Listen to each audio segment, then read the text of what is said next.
Yo, what's going on, guys? And today we'll be doing my Atlanta Hawks season predictions. In a few weeks, we'll post the season preview. But right now, we're going to go through, look at the projected win loss totals, and then talk about their roster and just what we expect them to do this year.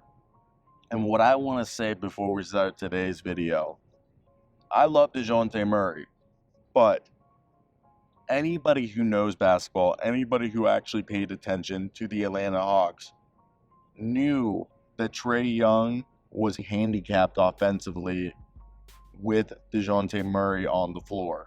And the crazy part is Trae Young still produced insane stats. I also want to say that Trae Young, since he entered the NBA, nobody has passed more assists, averaged more assists, and he's basically statistically the best passer in the NBA since Steve Nash. That should just be put out there. And the other thing is, only John Stockton, through his first 6 or 7 seasons, I believe it is, has had more, has produced more assists per games and just been as productive of a passer as Trae Young. And I'm not trying to blow Trae Young. I'm not even a Hawks fan. I just think Trae Young is low-key one of the biggest or most disparaged superstars in the NBA. I understand that it's hard to build around him, but I truly believe the right way to build around him was that team. I mean, that team could have been, they didn't improve it. They didn't continue after that season. They didn't build off of it correctly when they won the Eastern Conference Finals run, but it was basically Kevin Huerter, DeAndre Hunter, both 6'7", next to Trae Young. Then he had Bogdanovich, who was the smallest guy, who would come into next to Trae Young, who was 6'5". And then you had Danilo Gallinari, Onyeka Okongwu, Clint Capella, Solomon Hill, I believe. And that team just had a bunch of tall dudes, 6'7" and above, basically, next to Trae Young. And that's the blueprint. So I want to hear your thoughts before we continue today's video. What is your expectations for the Atlanta Hawks this season? Let me hear them in the comment section. Like and subscribe. And we post basically content for every team. Now, I would not be surprised if Bogdanovich starts this year, but my assumption is that he's going to be the sixth man like he has been the previous 2 years. But the reason why I think he could potentially be put in the starting lineup is Kobe Buffkin's in his second season.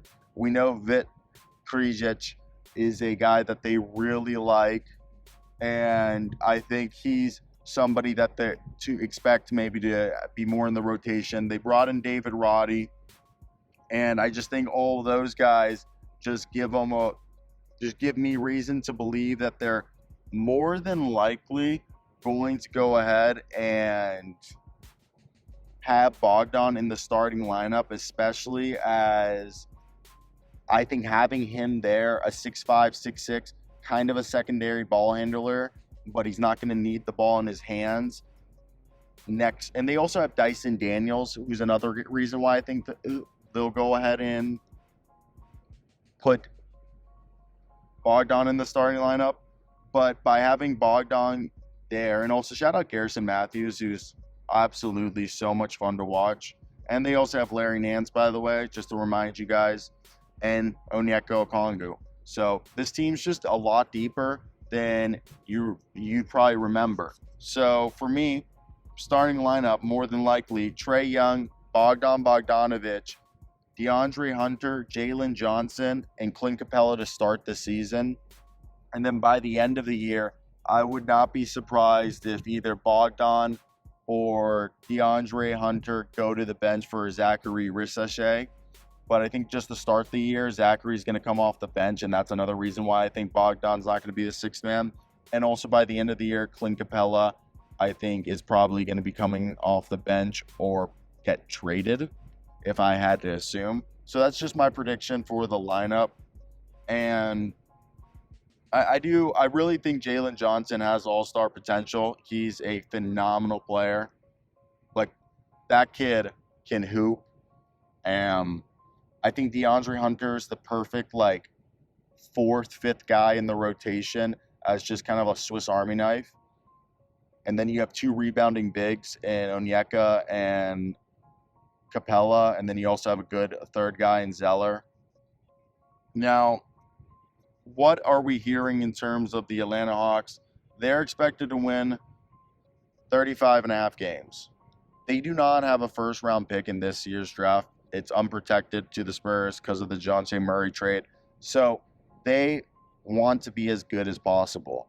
And I think they want to be as good as possible, A, to keep Trae Young happy, who I think Trae Young is happy, but I also think this will also incentivize and maybe free agents or other players. Just like I think it would be the right foot in the right direction. And what I'm telling you right now is that this team is a lot longer. This team is a lot taller. This team it makes sense. And we all know, so from what I understand is Nick Ressler, the owner's son, basically was given the ultimatum. As you guys know, he's part of the reason why Travis Schlecht and this whole random downfall of the Atlanta Hawks happened was because the owner's son wanted to play general manager, and then everything they brought in Landry Fields and Kyle Korver, who they're kind of goofy, but they seem to be figuring out because they brought in a bunch of Spurs and Nets guys who seem to be helping them out and being adults in the room. As I think they've been making some savvy moves, and I think they have decent talent evaluation skills. But basically, before that all happened, and the ousting of Travis Schlecht was basically the owner's son wanting to play GM, and then the owner, after all the storm, basically told them like, look, you can either be the owner's son, or you can get fired like everybody else. And we all know which option he took, allegedly. Now, I look at the Atlanta Hawks, and the Atlanta Hawks were a team that 35 wins, I think, is easily doable. Well, what I want to say is, what does 35 wins mean? So we're going to say 36 wins at least. Is last year in the NBA, 36 wins got in the Eastern Conference, of course, ladies and gentlemen. But in the East, you got to see teams like the Atlanta Hawks, who it's crazy to think they had the first overall pick, and they were the 10th seed. Like, that's crazy. What a world we live in. And I also think Zachary Rissache is a mix of like a Harrison Barnes, Michael Porter Jr. type guy. That's really how I view him. I think he's more of a defender like Harrison Barnes. I think he could be the rebounder and offensive creator that Michael Porter Jr. flashed. But basically, like, borderline all-star. I just think he can be efficient, solid player. He'll do always the right thing. But 36 wins. So basically a play-in team. I think that's possible. We know the Bulls aren't going to be good. We know the Nets aren't going to be good. The Hornets won't. The Wizards won't. The Pistons, they won't. They'll pull Utah Jazz because they don't own the rights to their picks. The Raptors could be good. But outside of that, that means I think definitely the Hawks are going to be a play-in team. I think they're going to. I think 42 and 42s and being a play-in team and just competing for a 6th seed, which means they would have to be closer to 47 wins. But like just being in that realm and letting Trae Young just be himself and having the mix of young guys here and figuring out what you're going to do with Capella, what you're going to do with the back end of the roster and extension-wise. But I like the thought of Okongwu just basically being like a Clint Capella 2.0 at this point. You got him on a cheap deal. If you want to extend Capella on an equally cheap deal, I'm cool with it. And just have those two bigs continue being the foreseeable future. It's the only consistency they've had. And then DeAndre Hunter, I think he can really be their Swiss Army knife. I know he's not as good a defender of Jaden McDaniels, but I think he could be like if we're comparing him to like the T-Wolves, just like their Jaden McDaniels, or like the Thunder, their Lou Dort. And I think Bogdan, Zachary Rissache, are going to be like the shooters that they needed. And outside of that, like I think at this point we're looking at a Hawks team that they've done a good job. So let me hear your thoughts.